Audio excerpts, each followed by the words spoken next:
안녕하세요. 국어 기초 학습 능력 향상 교육을 진행하고 있는 조진현입니다. 오늘은 분석적 사고 영역 중 두 번째 시간으로 정보 분석 및 명제 분석에 대한 내용을 좀 더 알아보는 시간이에요. 정보를 분석한다는 것은 무엇일까요? 정보 분석 능력이란 주어진 정보 자료를 이해하고 분석해서 유의미한 데이터를 찾고요. 문제 해결의 실마리를 찾는 능력입니다. 정보 분석 능력에는 그래프, 표, 실용 자료, 문서 자료 등의 분석이 포함되어 있습니다. 여러분, 기본적인 자료를 한번 분석해 보실까요? 지금 표는요, 보니까 먼저 문제 읽을게요. 다음은 결혼정보업체 땡땡야에서 조사한 남녀 패션에 대한 설문이다. 자료를 기준했을 때 명품으로 잔뜩 치장한 의상이라고 답한 사람은 몇 명 정도인지 분석해 보시죠. 자, 설문에 참여한 사람은 20, 30대 미혼 남녀 528명을 대상으로 조사한 거군요. 그리고 설문에 응답하지 않은 16.3%는 전체 응답자 528명에서 제외를 했고 통계를 다시 교정해서 산출했다고 합니다. 모든 데이터는 소수점 두 번째 자리에서 반올림을 했으므로 수치는 대략적으로 판단한다. 자, 퇴짜 1순위 소개팅에서 최악의 패션을 찾아라. 볼까요, 여러분? 명품으로 잔뜩 치장한 의상. 14.6%를 차지하고 있습니다. 자, 그러면 여러분 이거 수직 연산으로 해봐야 될 것 같아요.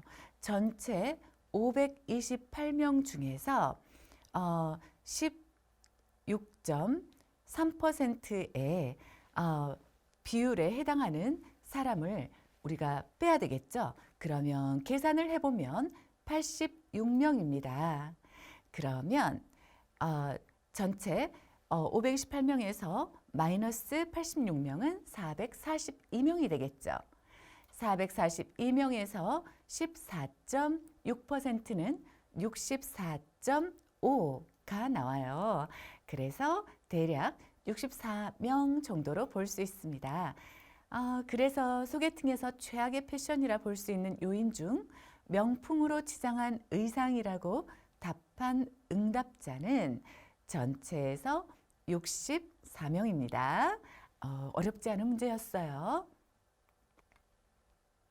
비율에 대해 간략히 사칙 연산을 하면 답을 찾을 수 있는 문제였고요. 이런 유형의 문제는 수학 문제가 아니니까 복잡한 연산식을 요구하지 않습니다. 분석적 사고력을 바탕으로 누구나 할 수 있는 사칙 연산으로 문제를 해결할 수 있는지 어떤 정도를 확인하는 문항이었죠. 자, 이제 자료 하나를 더 분석해 볼까요?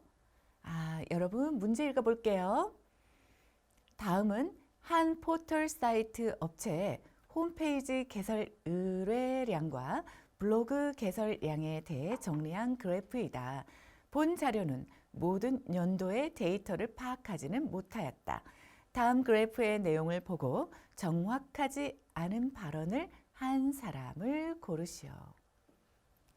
자, 이번 문제는 수학적 지식을 활용해서 분석하는 것이 아니라 맥락을 파악해서 답을 찾는 문제예요. 표를 보면 붉은색 그래프는 A포털 사이트의 홈페이지 개설 의뢰량이고요. 파란색 그래프는 블로그 개설 건수예요. 가에서 A포털 사이트 블로그 개설 건수는 2009년 보실까요? 2009년을 정점으로 해서 증가세를 이어오다가 멈추었다. 자, 여러분 그래프 보세요. 맞나요? 자, 모든 문제의 질문지에서 모든 연도의 데이터를 파악하지 못했다고 했거든요. 그런데 2010년도의 자료가 빠져 있죠. 따라서 1번 선택지에 2009년을 정점으로 한다라는 것은 2010년도 자료를 모르기 때문에 정확한 진술로 보기는 어렵습니다. 여러분, 그래서 가는 옳지 않아요? 이번에는 나를 볼까요? 나의 2006년부터 2009년까지 블로그 개설 건수는 대략 67만 건 정도가 증가하였다. 보세요. 표를 보시면 어떠세요? 네. 이 말은 어떤가요? 파란색 그래프를 보세요.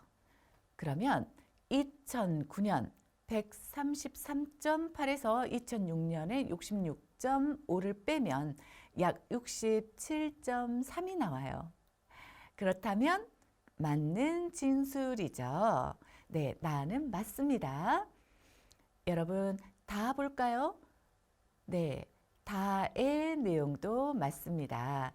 2009년 이후 블로그 개설 건수는 줄어드는 추세이고요. 홈페이지의 개설 의뢰량은 조금씩 증가하고 있는 추세죠. 맞죠? 그리고 라를 보세요. A 포털 사이트 홈페이지 개설 의뢰량은 2001년에 개설량이 많지만 빠진 해가 있어요. 그래서 최대 개설 의뢰량이 가장 많은 연도는 정확히 알 수가 없습니다. 자, 그 다음 마 볼게요. 마의 2021년 기준 A포털 사이트에서는 홈페이지 개설 의뢰량보다 블로그 개설 건수가 많은 편이죠. 그쵸? 네. 그러면 정답은 가입니다. 표를 보고 풀면 쉽게 풀 수 있는 문제였어요. 네. 다음 문제예요. 역시 자료를 분석한 뒤 해결하는 방식을 찾는 문제 해결 능력을 판단하는 문제입니다. 자료는 각각 100%에서 나머지 수치를 찾는 것이니까 수학적 지식과는 상관없이 자료 분석만으로 답을 찾을 수 있어요. 질문을 읽어볼게요. B군은 연령대와 패션에 대한 자료를 검색하다가 아래 자료를 발견하였다. 그러나 표에 A와 B의 수치가 잘 보이지 않았다. A와 B에 들어갈 수치로 맞는 것을 고르시오. 여러분에게 시간을 드리겠습니다.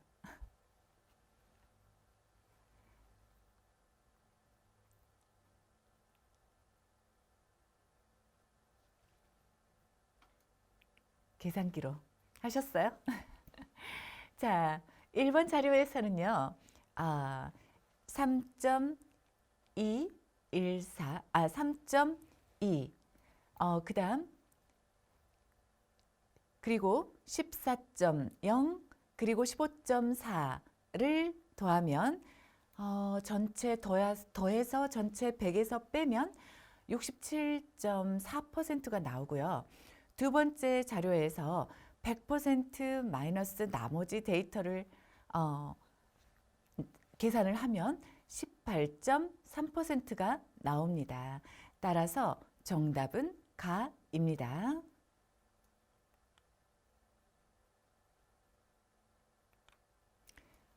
다음은 표를 분석하는 문항입니다. 질문을 읽어볼게요. 다음은 OECD 글로벌 역량 연구 결과 자료이다.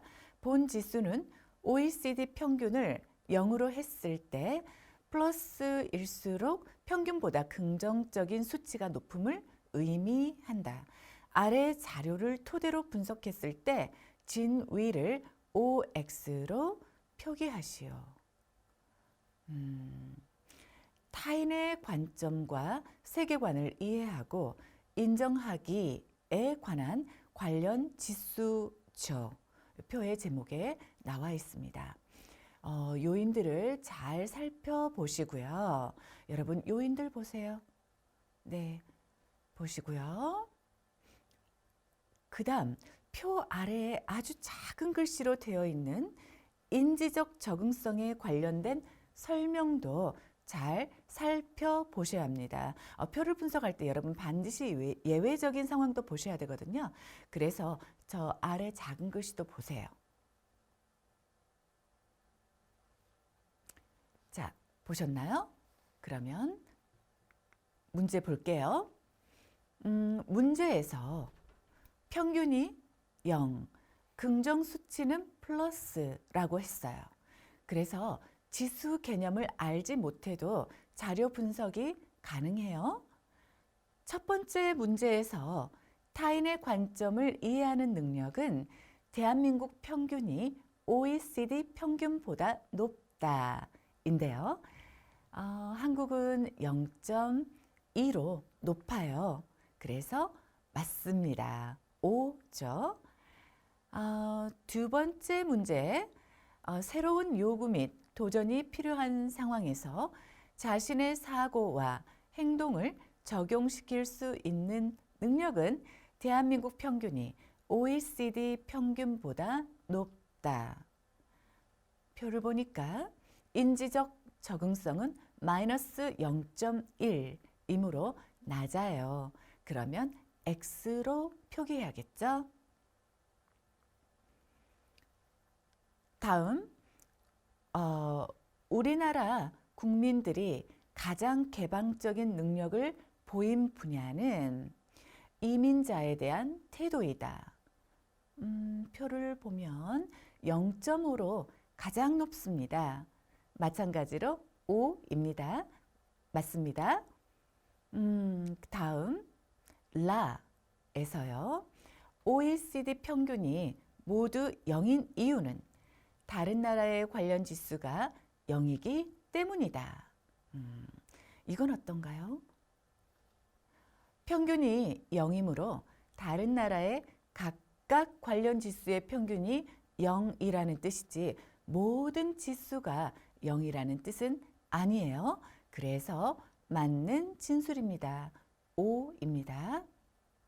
그 다음 마를 보실래요? 마, 파란색 해설칸에 표준 편차를 1로 해서 표준화했다고 말하고 있거든요. 그래서 본 자료에서 대한민국의 각 지수는 모두 표준 편차가 1이다 라고 되어 있습니다. 그래서 맞는 진술입니다. 그럼 지금부터 실제 국어 문항으로 출제될 수 있는 문제들을 같이 풀어봅시다. 자, 문제 읽을게요. 아래와 같은 자료를 바탕으로 저출산에 관련한 글을 쓰고자 한다. 자료 활용 계획으로 적절하지 않은 것을 고르시오. 입니다. 자료 볼까요? 자료를 보면 우리나라 출산율은 낮아지고 있죠. 국가별 출산율에서도 우리나라가 낮은 편임을 파악할 수 있습니다. 출산율 저하로 심각한 사회 문제가 초래될 수 있다는 우려에서 아래 자료를 보시면 정부는 자녀를 3명 이상 둔 가구에 주택 분양 우선권을 부여하고 분양가도 낮춰주며 임대주택을 우선 공급하겠다는 출산율 장려 정책을 발표하고 있습니다. 다 설명해서 여러분 보이시죠? 자, 그렇다면 가의 자료를 통해서 앞에서 본 자료죠. 우리나라의 출산율이 저하되고 있으며 나를 통해 우리나라의 출산율이 다른 나라에 비해 낮다는 점도 알 수 있습니다. 낫다는 점이죠. 제가 방금 억양을 잘못했어요. 낫다라는 것입니다. 그리고 가와 나의 자료를 통해서 출산 장려 정책의 적극적인 추진이 필요함을 주장하고 있고요. 또 출산율 저하 현상을 극복하기 위한 정부의 노력도 알 수 있었습니다. 그렇지만 4번에 앞에 두 자료를 통해 주택 부족 심화 문제가 출산율 때문임을 증명할 자료는 없죠. 그러므로 정답은 4번입니다.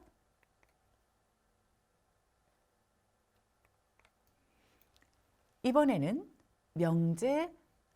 명제를 분석해 볼 겁니다. 논증적 추론 방법은요, 연역법, 귀납법, 변증법들을 활용해서 명제를 해결하는 방법인데요. 여러분께 좀 어려울 수도 있습니다. 연역법은 대전제를 바탕으로 결론을 추론하는 방식이에요. 그리고 귀납법이라는 것은 일단 다양한 사례, 그 다음 경험이 있다면 그것을 바탕으로 결론을 추론하는 방식입니다. 논리 분석적 사고로 명제를 분석하는 방법은 화면과 같습니다. 여러분 함께 보시죠. 논증적 추론 방법, 연역법, 귀납법, 변증법들을 활용하여 명제를 해결하는 방법이다. 다음 논증적 추론 방식을 바탕으로 빈칸에 들어갈 말을 적어보시오. 대전제, 모든 사람은 죽는다. 네, 소전제, 소크라테스는 사람이다.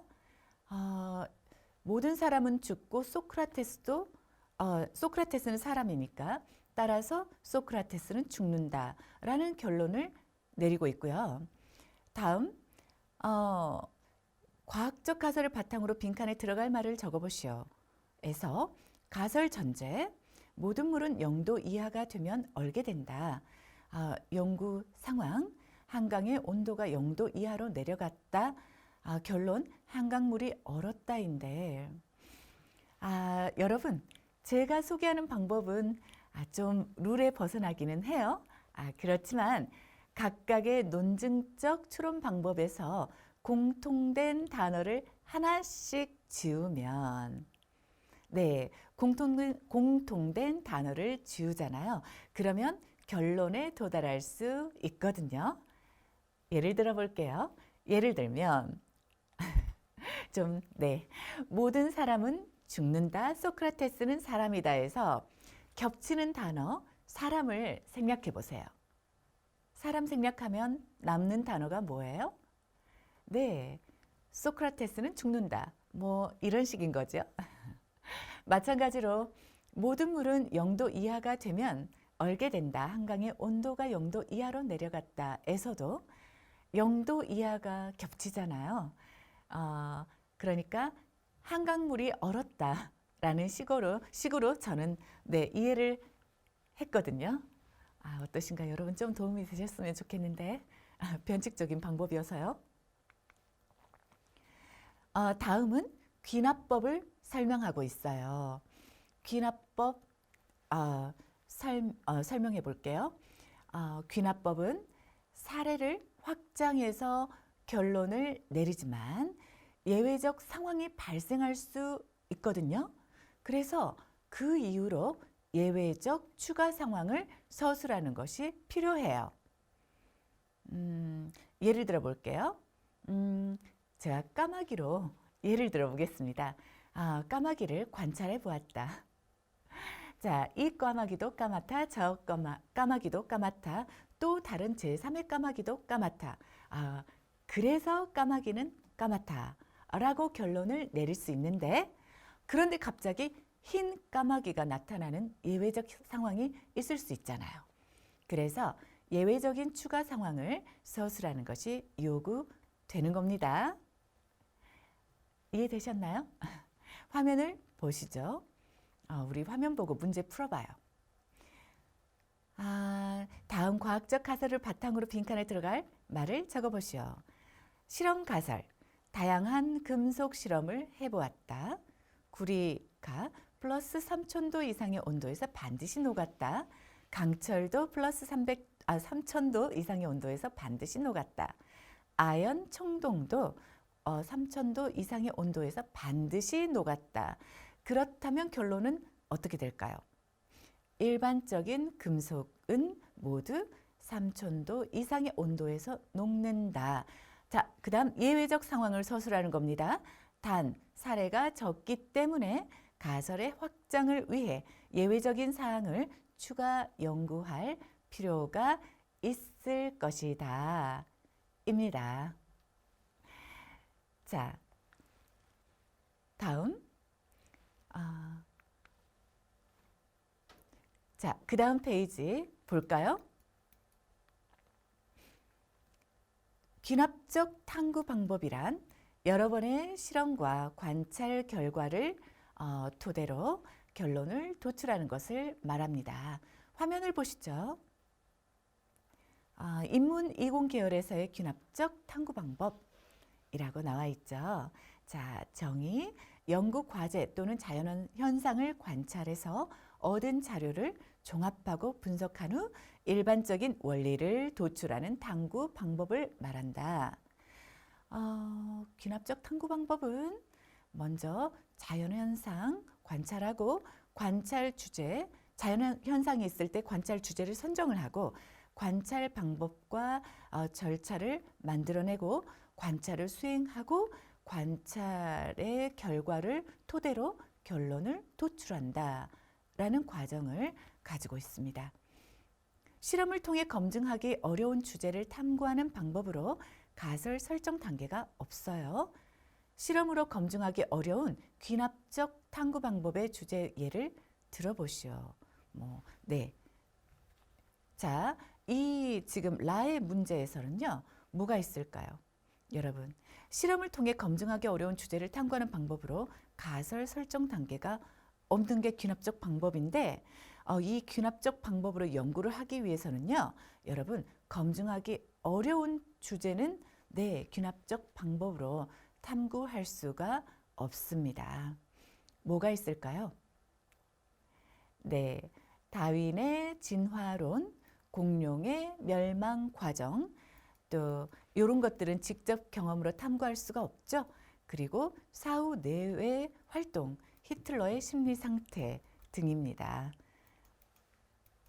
자, 그 다음 보시죠. 화면을 보시면 인문 이공 계열에서의 귀납적 탐구 방법이 나와 있어요. 화면에 정의를 읽어보시죠. 여러분 함께 읽어요. 정의. 연구 과제 또는 자연현상을 관찰하면서 인식한 문제를 해결하기 위해 잠정적인 답인 가설을 세우고 가설의 옳고 그름을 실제로 검증하는 탐구 방법이다. 자, 그렇다면 문제가 나와 있으니 풀어보겠습니다. 아래에 나와 있는 흐름도를 보실까요? 자, 여러분 흐름도 보세요. 지금 쭉 내려오다가 결론 도출 부분 보이세요? 여러분 화살표 방향을 쭉 따라오다가 내려와서 올라갈 때 자, 가설이 일치하면 결론에 도출하는 게 되는 거고 다시 가설이 불일치하면 여러분 어떻게 돼요? 가설을 다시 설정을 해야 되겠죠. 자, 다음 빈칸에 들어갈 말은 무엇일까요? 실험을 수행하여 얻은 결과를 분석하여 결론을 도출하고 결론이 가설과 일치하지 않으면 새로운 가설을 설정하여 탐구 과정을 진행한다가 되겠죠. 연역적 탐구 방법은 대전제로 가설을 세우고 결론을 추론하되 가설이 잘못되면 다시 새로운 가설을 다시 새로운 가설을 설정, 수정, 그 다음은 과정을 통해서 결론을 도출하는 방법입니다.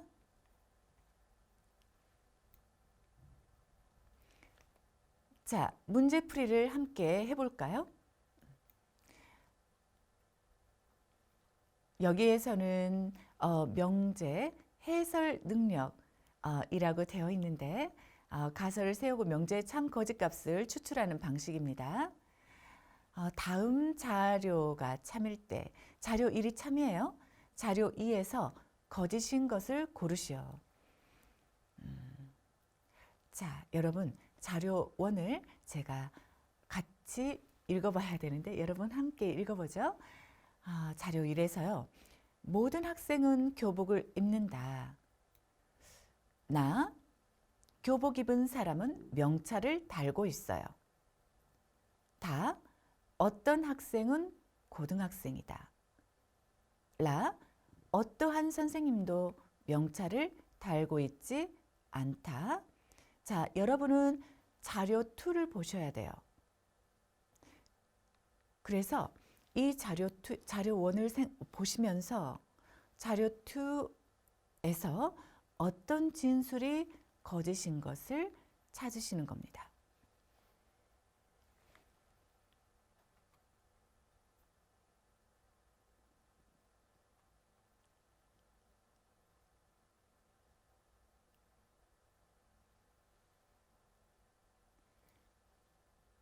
자, 지문에서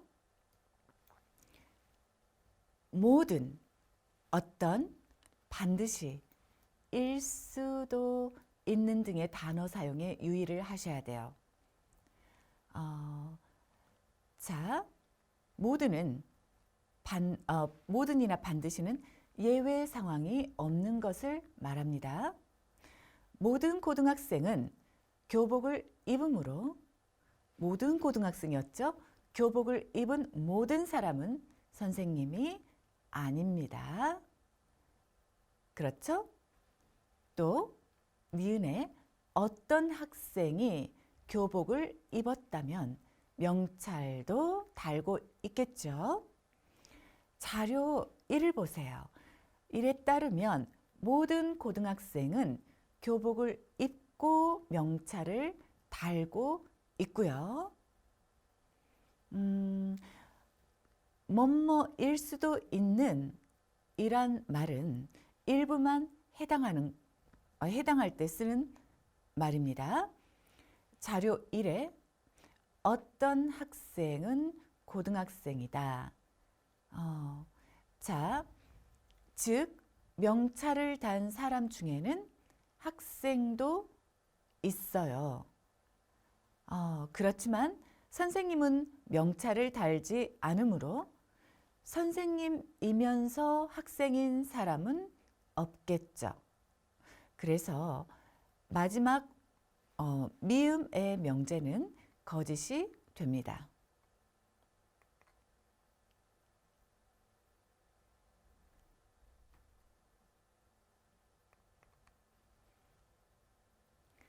자, 다음 문제 볼까요? 보기에 명제들이 참일 때 항상 참인 것을 고르시오. 자, 여러분 기억, 음료수가 차 안에 있었다면 민수가 귀가할 때 봤을 것이다. 그 다음 민수가 야구를 했다면 차 안에 음료수가 있다. 민수가 스쿼시를 했다면 음료수는 헬스장에 두었다. 민수는 야구 또는 스쿼시 둘 중 하나를 했다. 자, 여기 보기의 문제가 참이라고 한다면 가나 다라 마의 진술 중에서 어떤 진술이 항상 참일까요?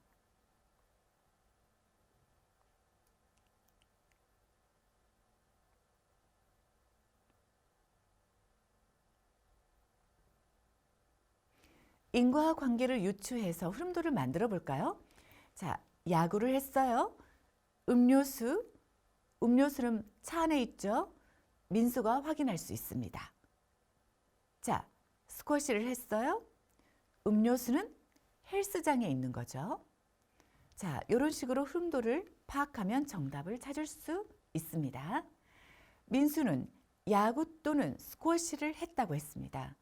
그러니까 가나 다는 항상 참일 수는 없는 거죠.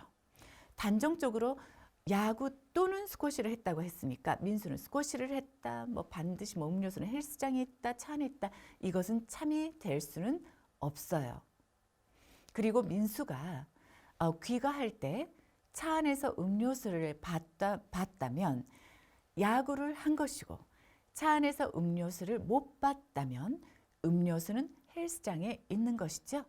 그래서 라와 마가 항상 참입니다. 그래서 라, 마가 정답입니다.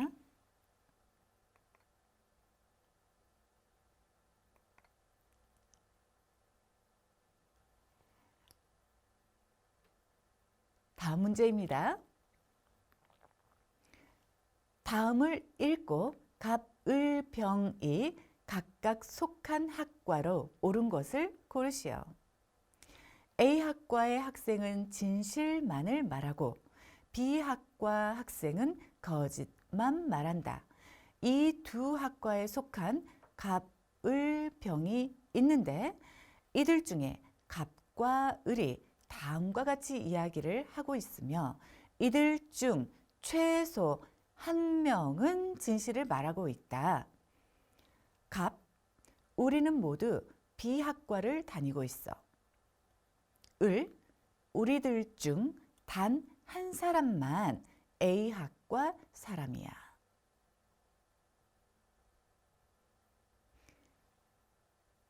갑, 을, 병이 각각 속한 학과는 어디일까요?